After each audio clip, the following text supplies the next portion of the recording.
20. maijā autoziņas devās uz Eiropas galvaspilsētu Briseli, jo netālu no tās Toyota Europe ļāva paskatīties uz svaigākajiem Toyota un Lexus modeļiem. Tostarp arī jaunās paaudzes RAV4. Par to sīkāk pastāstīsim kādā no nākamajiem autoziņu raidījumiem, bet šodien vētīsim pavērsienus mazāk populāru modeļu uzbūvē. Toyotas pirmais lielais mēģinājums elektromobīļu pasaulē saucās visai sarežģīti BZ4X. Tādas automašīnas brauc arī pie mums, arī nepārāk daudz.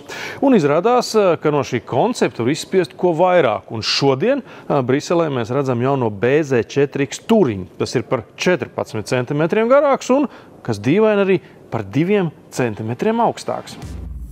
Tehniski Touring ir gandrīz identisks oriģināliem BZ4X, taču pagarinātā aizmugure liek tam izskatīties krietni robustākam.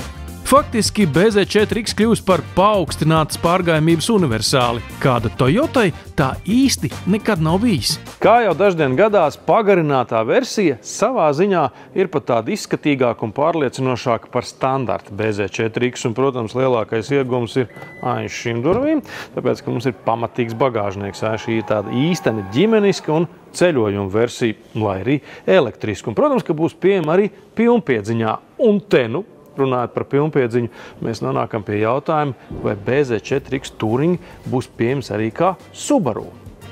Īsā atbilde Beļģijā skanēja jā. Toyota BZ4X Touring tirdzniecība Eiropā tiks uzsākta tikai 2026. gada pavasarī, tātad faktiski pēc gada. Kāpēc tik ilgi? Tāpēc, ka elektrisko Japāņu Outbacku tirgos arī citviet pasaulē, piemēram, Ziemeļamerikā, kur to pazīst ar skanīgāku nosaukumu BZ Woodland, bet tādu vīni kā Trailseeker.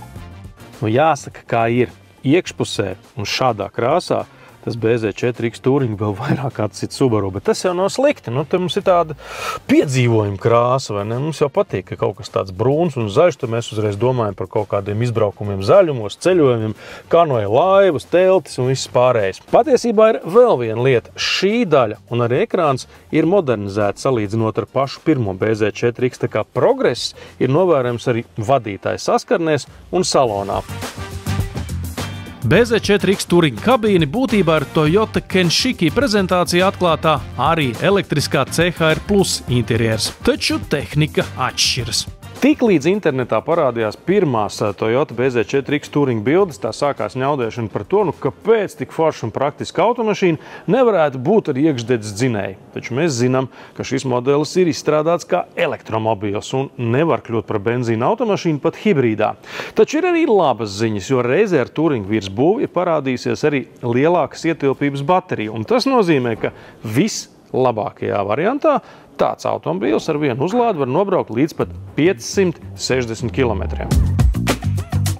Atliek vien piebilst, ka priekšpiedziņas Touring jauda ir 224 zirgspēki, pilnpiedziņas modelim ir 380, un tādējādi tas ir pagaidām jaudīgākais sērija veida Toyota elektromobīls vispār. Elektrisks BZ4X, protams, ir labi, taču tā automašīna nebūs lēta. Paskatīsimies uz kaut ko pieejamāku. Piemēram, visiem zināmo Corolla Cross. Tā ir tāda automašīna, kurai jūs uz ielas noteikti paiesiet vai pabrauksiet garā, nemaz to nepamanījuši, tāpēc, ka šī automobīļa vērtību var novērtēt tikai ar to izbraucot. Un paskatieties, jaunā izlaidumā arī Crossiņam tagad ir jaunā bišu šūnu priekšu.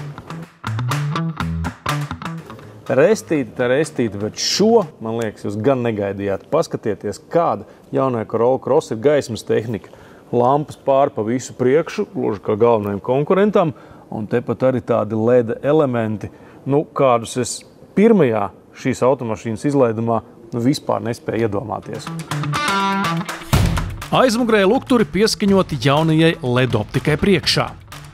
Tā kā šis nav pilnīgi jauns modelis, bet gan modernizācija, tad salons Corolla Cross ir vienkārši salons. Viss ir melns, ar klavieru laku un, kā jau Toyotā.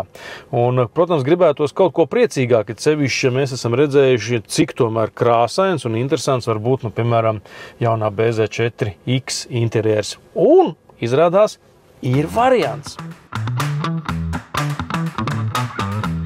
Palūkojoties uz šo pirmo reizi Corolla sporta modeļu pastāvēšanas vēsturē, to var dabūt arī GR sporta izpildījumā.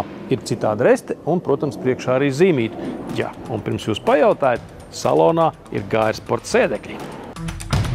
Lai gan tā ir tikai modernizācija, jeb tā saucamais facelifts, Toyota iet uz visu banku. GR sporta versijā iestrādāts īpašs braukšanas režīms Sport par 10 mm zemāka balstiekārta un pat īsāka stūre. Bet ziemā Corolla Cross pilnpiedziņas izpildījumiem palīdzēs jaunais Snow Extra ziemas režīms. Modernizētais Corolla Cross mūsu Toyota dīlerus sasniegs jau šogad. Skaidrs, ka Briselē pie Toyota Europe viesos mēs ieradāmies palūkoties uz jaunākiem un varbūt tādiem nozīmīgākiem modeļiem, taču Corolla Cross ir pierādījums tam, ka Toyota beidzot ir iemācījusies uzlabot, modernizēt un pat padarīt drusku pievilcīgākus tādus pilnīgi parastus un ikdienā pelēcīgus modeļus.